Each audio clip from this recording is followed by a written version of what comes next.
Well,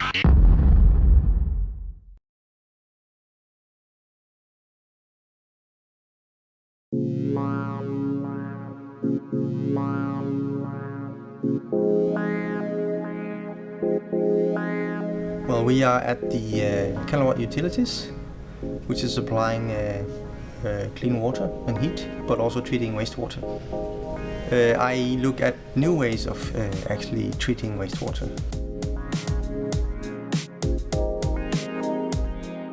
What we do right now is we are focusing on one processed water stream coming from Novozymes. We break in and take it directly from their plant after they have gained their value, and then we use it as a plant substrate to microalgae. We do a small pre-treatment step, microfiltration, but then we let the algae actually do the work. So removing the nutrients, incorporating it into a new biomass, and producing high value from that, along with the cleaning step of the water. We base it on the fact that we're actually reusing a byproduct, another waste stream. We're using this as a resource into the potential new industry, the microalgae production industry. But it's not only the nutrients that we reuse, upcycle into biomass, it's also the water that we can clean and reuse.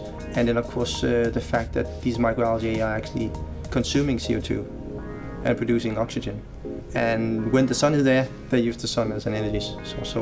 So in that sense, it's symbiosis, right? Where we actually can save Novozymes for the treatment cost, and they save us from buying clean water and fertilizer, and it's a win-win situation.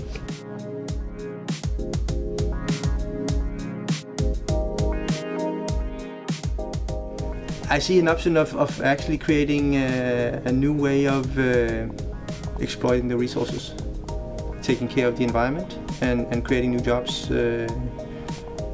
supplying us with what we need in the future. Also now fossil fuels will be scarce and maybe non-existent at some point, but we also need to be able to produce not only more food but also high quality food in a smart